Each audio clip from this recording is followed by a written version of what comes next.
Começa agora um programa que traz tudo sobre o livro mais lido em todos os tempos. Apresentamos O Som do Livro.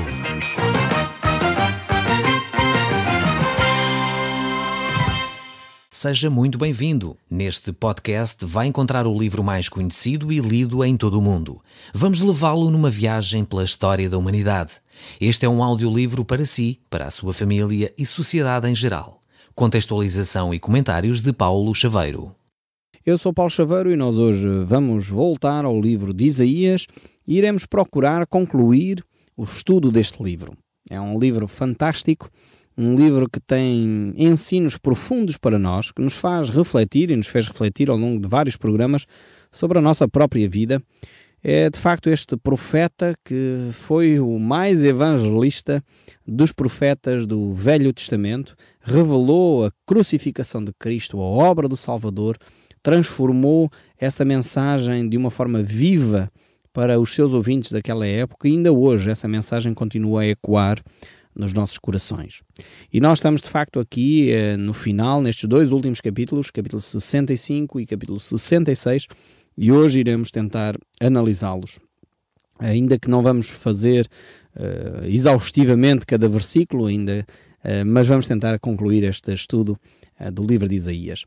Nós no último programa vimos a oração que Isaías estava a fazer e no fundo Deus começa a responder ao seu povo. Deus começa a manifestar o seu coração para com o seu povo. E tem aqui então, depois da argumentação que Isaías teceu, no sentido de que Deus não se afastasse do seu povo, Deus trouxesse a sua presença de uma forma marcante no meio do povo, Deus começa agora a manifestar a razão pela qual, de facto, Deus deixa o homem seguir livremente o seu caminho. Esta questão do livre-arbítrio que Deus dá ao homem é terrível. É terrível porque Deus permite que nós cometamos as maiores barbaridades e mesmo assim Ele diz, ok, se essa é a vossa opção, eu permito. Não quer dizer que é a vontade de Deus. Não quer dizer que Deus aprova, mas Deus permite que nós façamos as nossas escolhas. É por isso que às vezes nós cometemos barbaridades terríveis, dizemos coisas que de facto magoam os nossos amigos, as pessoas que convivem connosco. Às vezes há pessoas que vão mais longe e puxam o dedo de um gatilho e matam alguém, alguns esfaqueiam outras pessoas, têm práticas horríveis e Deus permite e não consome essas pessoas de imediato. Porquê? Porque Deus é um Deus de amor. É um Deus que dá espaço para a nossa liberdade. Esta liberdade tem um preço, como é óbvio. É uma liberdade que tem consequências, como é óbvio também.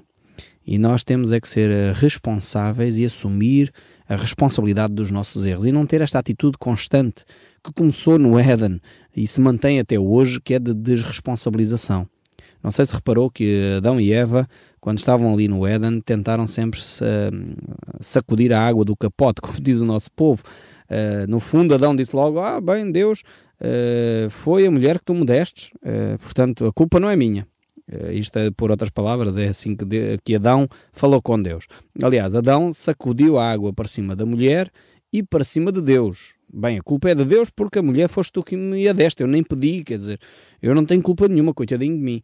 E depois a mulher, Deus confrontando a mulher com o seu erro, ela diz, não, Deus, quer dizer, foi a serpente é que me enganou. E a serpente, coitada, como já não tinha mais ninguém para se desculpar, assumiu as responsabilidades. Coitada, entre aspas, não é? Porque a gente sabe que Satanás estava por detrás deste processo.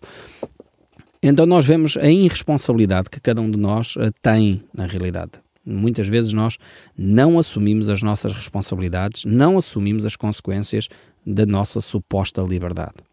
E precisamos de crescer um pouco aí, precisamos de ser pessoas mais adultas, mais maduras, mais capazes de assumir os nossos erros. Aliás, nós vemos isso no nosso povo, enfim, buracos financeiros acontecem, como aconteceram na Expo, como aconteceram quando os estádios, 10 estádios foram construídos num país tão pequeno como o nosso, para o euro. Não contesto a questão do euro, acho que foi um projeto interessante, não precisávamos era de 10 estádios e hoje prova-se isso, alguns deles estão às moscas, consumir a contribuição de cada um de nós, dos nossos impostos, e já foram mal construídos, utilizando os impostos de cada um de nós, quando havia tantas necessidades em hospitais, em escolas, em lares, em infraestruturas, talvez que não precisaríamos de pagar portagens. Se tivéssemos utilizado o dinheiro dos estádios para construir estradas como deve ser, evitaríamos certamente muitos acidentes nas nossas estradas se elas fossem construídas convenientemente. Mas ninguém é responsabilizado, ninguém ninguém assume a responsabilidade de ter tomado decisões destas tão terríveis que prejudicam a nossa nação.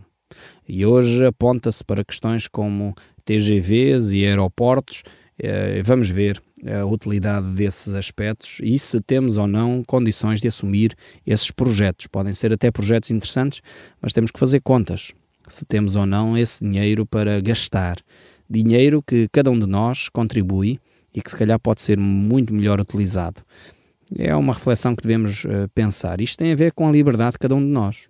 E Deus deixa esta liberdade, mesmo quando cometemos erros crassos de utilizar mal o dinheiro de cada um de nós, mesmo quando cometemos erros crassos de limitar a religião, a expressão religiosa nas nossas escolas, quando cometemos erros crassos de não deixar os nossos filhos ouvir as verdades do Evangelho, verdades que moldam a sociedade, quando cometemos erros crassos de querer confinar as religiões a um espaço exíguo onde ninguém pode sair desse mesmo espaço. E infelizmente essas medidas levam uma sociedade à morte emocional, à morte espiritual, à morte como povo, porque um povo não se faz simplesmente de ter dinheiro na carteira. Um povo não se faz simplesmente de autoestradas. Um povo não se faz simplesmente de medidas políticas. Um povo faz-se de valores. E é isso que é tão vital para a nossa sociedade. Então este Deus dá liberdade ao seu povo. E por isso mesmo vamos ver o que o texto bíblico nos diz neste capítulo 65, a continuação no fundo agora daquilo que Deus está a refletir com Isaías. Isaías fez uma oração e a oração é sempre este aspecto. Nós falamos com Deus e a seguir Deus fala connosco. E quando nós oramos e não ouvimos a voz de Deus, alguma coisa vai mal no nosso relacionamento espiritual. Então aqui temos Deus a reagir, no fundo Deus a falar com Isaías, fruto da oração que Isaías fez. Vejamos então aquilo que Deus fala aqui. Diz assim: povo que de contínuo me irrita abertamente, sacrificando em jardins e queima incenso sobre altares de tijolo. Aqui temos a declaração de Deus. Ok, Isaías, porque é que o povo está no estado espiritual em que está? No fundo é o que Deus está a tentar responder a Isaías. É que o povo não quer saber de mim para nada. O povo está a viver completamente fora dos princípios e dos padrões que eu criei para eles. Eles têm as suas imagens nos jardins. Eu parece quase estou a ver o nosso país. Eles têm as suas imagens nos jardins. Eles sacrificam, têm os seus sacrifícios nos seus próprios jardins. Têm a sua própria religião que criaram à sua imagem, à sua semelhança e que não tem nada a ver com a Bíblia. Eu não sei se você consegue ver o paralelismo entre o povo de Israel e o povo português. Infelizmente a gente passa em tantos jardins e verificamos isto. Os sacrifícios estão lá. Os altares estão levantados nos jardins, feitos de tijolo, os andores. Verificamos que as pessoas têm desconhecimento daquilo que é a vontade de Deus porque não leem as Escrituras. Realmente o povo de Israel é muito semelhante provavelmente ao nosso. Tinha uma religião formal, tinha uma religião quase estatal, e nós temos também uma religião quase estatal, ainda que o Estado diz ser laico, ainda que o Estado diz que há separação entre a religião, a Igreja e o Estado. Na realidade as coisas misturam-se muitas vezes. Por um lado acho que é natural, se são valores de um povo tem que se misturar mesmo. Por outro lado, não pode o Estado privilegiar determinada confissão religiosa em detrimento de outras. Tem que ser equidistante, se ele é laico. Mas, no entanto, vemos aqui que a questão é que o povo se tinha esquecido dos valores de Deus. Estava a pôr de lado aquilo que eram os ensinos de Deus. Não estava a pôr, em primeiro lugar, o conhecimento das Escrituras. E nós precisamos de voltar à Bíblia. Como povo cristão desta nação, precisamos, em primeiro lugar, voltar à Bíblia. É o grande apelo que eu faço àqueles que me ouvem. Sei que há pessoas em seminários que me estão a ouvir, sei que há pessoas que estão envolvidas nas igrejas católicas, evangélicas, protestantes que me estão a ouvir. Voltemos às Escrituras, voltemos à Bíblia, voltemos a ler aquilo que é a palavra do nosso Deus, que formou a nossa consciência como povo cristão. Precisamos voltar ao livro onde está registada a vontade de Deus. E é isto que Deus deseja para cada um de nós. Mas voltemos aqui ao livro de Isaías, capítulo 65, e continuemos a ver estes paralelismos entre a nação de Israel e o povo português. A religião formal de Israel e a religião formal do nosso povo. Aquela religião que já tem posto Deus na gaveta e que precisamos tirar Deus de lá. Precisamos tirar de lá o nosso livro, limpar o pó de cima dele e abrir, porque esta é a vontade de Deus para nós. E o texto continua no verso 4. Este povo, diz o texto bíblico, que mora entre as sepulturas e passa as noites em lugares misteriosos. Come carne de porco e tem no seu prato ensopado de carne abominável. Povo que diz, fica onde estás, não te chegues para mim, porque sou mais santo do que tu. És no meu nariz como fumaça de fogo que arde o dia todo. Temos aqui a descrição da atitude do povo de Israel. Aqui a questão da carne de porco e, enfim, dos sopados de carne tem a ver com prescrições muito claras que Deus tinha dado ao povo de Israel. No sentido que eles não deveriam de comer determinadas carnes que eram imundas. Mas, no fundo, o povo já estava a dizer aquilo que Deus disse não faz sentido nenhum para nós. Portanto, não estamos a falar que estes textos ainda se aplicam atualmente a nós, a questão da carne de porco. Não é isso que eu estou a dizer, mas tem a ver com as prescrições de Deus. A Bíblia tinha recomendações para o povo de Israel, claramente. E a atitude aqui é uma atitude de arrogância. Não sei se reparam. O povo chega ao ponto de dizer, não te chegues para mim que eu sou mais santo do que tu. E hoje, talvez algumas pessoas pensam assim, eu não posso dar com aquelas pessoas porque eu sou muito mais importante. A minha religião é a religião certa. Eu sou mais santo do que aquele. Eu tenho, enfim, os canhenhos certos, os rituais certos, a atitude certa. Eu sou santo, o outro não. E temos esta atitude de arrogância, de orgulho e que nos leva à queda. A própria palavra de Deus nos ensina, Jesus nos ensinou isso. Aprendei de mim que sou manso e humilde de coração. Jesus apontava o erro com todas as letras. Ele não deixava de apontar o erro. Mas também, ao mesmo tempo, ele não deixava de amar aqueles que estavam a viver em pecado e que de alguma forma se arrependiam e abandonavam esse pecado. Era por isso que os fariseus daquela época não gostavam nada de Jesus, porque ele convivia com os pecadores. Ele convivia com aqueles que não tinham tido até aquele momento uma vida certa, os parâmetros certos. É por isso que ele convivia com aqueles que eram cobradores de impostos, vivia com aquelas que tinham sido ex-prostitutas, vivia com aqueles que tinham sido ex-gatunos, vivia com aqueles, no fundo, tinham ex qualquer coisa sempre à frente. Porque a partir do momento que se encontravam com Cristo, reconheciam o seu pecado e abandonavam. E é isto que é vital. A santidade não é um galão que nós pomos nos nossos ombros, tipo divisas militares. E os militares, que não me interpretem mal, não estou nada contra os militares, mas no sentido que é talvez o que ilustra melhor. Às vezes as pessoas pensam que santidade é uma divisa. Alcancei isto e agora estou num estatuto espiritual intocável. Não, a espiritualidade tem a ver com humildade e mansidão. Não tem a ver com galões, não tem a ver com títulos. Eu posso ter o título de bispo, de apóstolo não sei o quê, de pastor não sei quantos, de padre não sei quantos, de diácono ou de acólito, e no entanto ter uma vida que ainda precisa de ser tocada por Jesus Cristo, uma vida que precisa de santidade. Uma vida que precisa pôr de lado talvez vícios como o álcool, vícios como o tabaco, vícios como... Enfim, você pode pôr à frente o que quiser em termos de vícios, de imoralidade, de espaço que nós damos a Satanás para dominar a nossa vida. E temos de acabar com essa atitude de orgulho, essa santidade de fachada que Jesus Cristo tanto condenou nos fariseus. E era o que estava a acontecer aqui com o povo de Israel. Vivia uma vida completamente fora da vontade de Deus e achava que estava, enfim, no lugar mais santo do mundo. Porque, enfim, tinham herdado aquilo dos seus pais, pertenciam ao povo certo, pertenciam à nação de Israel, logo estavam, enfim, no lugar certo, o pai dele era israelita, ele era também, portanto estava no sítio certo, e por isso achava-se superior aos outros. Cuidado com este sentimento de orgulho, de superioridade espiritual que não tem fundamento nas Escrituras. Precisamos de manter a humildade e a mansidão, que é o exemplo que Cristo nos deu. Voltando aqui ao texto bíblico, o verso 6 continua: eis que está escrito diante de mim, e não me calarei, mas eu pagarei, vingar-me-ei totalmente das vossas iniquidades, e juntamente das iniquidades dos vossos pais, diz o Senhor, os quais queimaram incenso nos montes e me afrontaram nos outeiros, pelo que eu vos medirei totalmente a paga devida às suas obras antigas.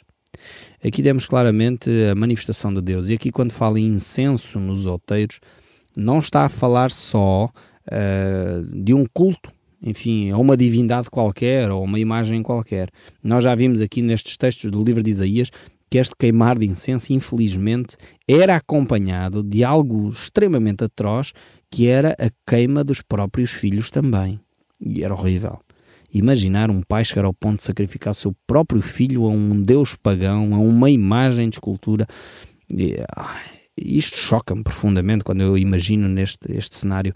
No entanto, temos aqui um povo que dizia ter o conhecimento de quem Deus era. Mas, no entanto, tinha práticas horríveis de sacrifício dos próprios filhos. Parando agora um pouco a nação de Israel, voltando agora um pouco para o nosso povo português. Talvez nós não sacrificamos porque é ilegal. Não pomos um dos nossos filhos num altar e imolamos ali o nosso filho. Graças a Deus que já não estamos aí. Mas continuamos com práticas, muitas delas, que não são a base da relação com Deus. Quantas pessoas praticam sacrifícios atrozes, maltratando o corpo, subjugando o corpo, chegando ao ponto de derramar sangue porque se colocaram de joelhos quilómetros até um determinado local para aí pagar uma promessa que não vem com base nas Escrituras. Se calhar não é muito diferente daquilo que Deus condenava aqui no povo de Israel. Talvez subjugamos pessoas e obrigamos pessoas a pagar promessas que nós próprios fizemos, que se aquela pessoa se salvar desta situação, ela fará, irá, e levará e fará não sei o quê. E colocamos as pessoas debaixo de um jugo que o próprio Senhor não colocou. Provavelmente há um grande paralelismo entre a nação de Israel e aqui o nosso próprio povo, que tem subjugado, queimado incenso a imagens que não têm a ver com o próprio Deus. Precisamos de repensar a nossa fé, precisamos de repensar aquilo que a Bíblia ensina e pôr-nos mais de acordo com os ensinos de Deus. Voltando aqui ao texto bíblico, o verso 8 começa uma segunda divisão aqui deste capítulo 65 e diz assim: assim diz o Senhor, como quando se acha vinho num cacho de uvas, dizendo, não o desperdices, pois há bênção nele, assim fareis por amor dos meus servos, não os destruirei a todos. Mais uma vez vejamos que Deus não é injusto, Deus não vai julgar as pessoas de uma forma injusta. E o verso 9 prossegue, fareis sair de Jacó descendência e de Judá um herdeiro que possua os meus montes, e os meus eleitos herdarão a terra e os seus servos habitarão nela. Aqui mais uma vez a referência claramente a Jesus Cristo e à segunda vinda de Cristo. Vemos aqui Cristo como o herdeiro descendente de Jacó. Ele e o seu povo herdarão, então servirão a terra e herdarão esta terra. E o verso 10 prossegue. Sharon servirá de campo de pasto de ovelhas, e o vale de Acor de lugar de repouso de gado, para o meu povo que me buscar. Mas a vós outros, os que vos apartais do Senhor, os que vos esqueceis do meu santo monte, os que preparais mesa para a deusa Fortuna e misturais vinho para os deuses Destino, também vos destinarei a espada, e todos vos encurvais à matança, porque chamei e não respondestes, falei e não atendestes. Mas fizeste o que é mau perante mim, e escolheste aquilo em que eu não tinha prazer. Vemos aqui de facto esta atitude do povo que mais uma vez substitui Deus por imagens de escultura, por deuses que não são deuses. O verso 13 diz, pelo que assim diz o Senhor Deus, eis que os meus servos comerão, mas vós padecereis fome. Os meus servos beberão, mas vós tereis sede. Os meus servos se alegrarão, mas vós sereis envergonhados. Os meus servos cantarão por terem o coração alegre, mas vós gritareis pela tristeza do vosso coração e uivareis pela angústia de espírito. Deixarei o vosso nome, os meus eleitos, por maldição, e o Senhor Deus vos matará e os seus servos chamará pelo outro nome, de sorte que aquele que se abençoar na terra pelo Deus da verdade é que será abençoado, e aquele que jurar na terra pelo Deus da verdade é que jurará. Porque já estão esquecidas as angústias do passado e estão escondidas dos meus olhos. Pois eis que eu crio novos céus e nova terra, e não haverá lembrança das coisas passadas, jamais haverá memória delas. E aqui entramos agora numa terceira secção deste capítulo 65, uma secção que nos vai falar acerca das maravilhas dessa terra, essa nova terra que Deus vai criar.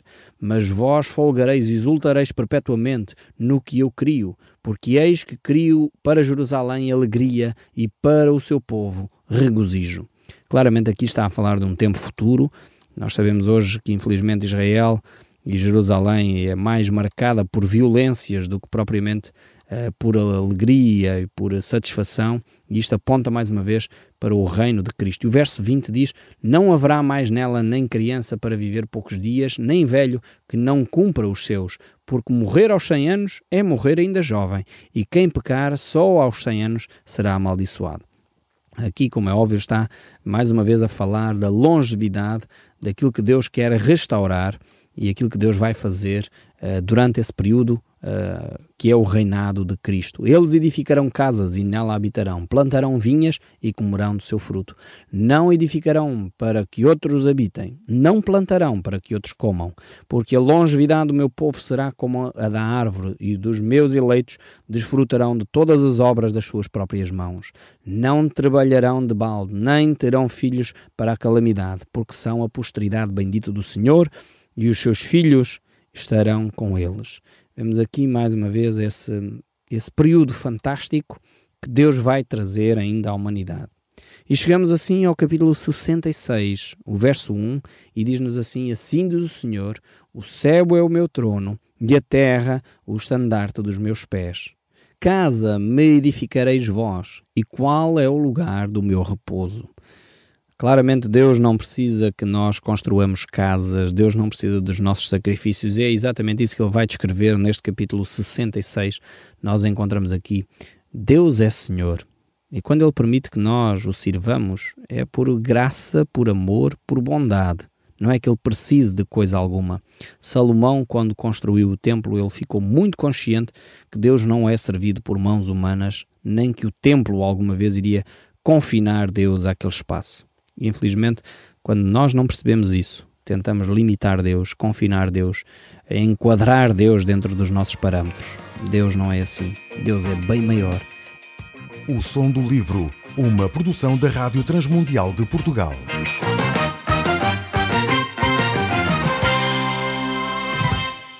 RTM. Conhece todos os nossos programas em rtmportugal.org. Uma produção da Rádio Transmundial de Portugal.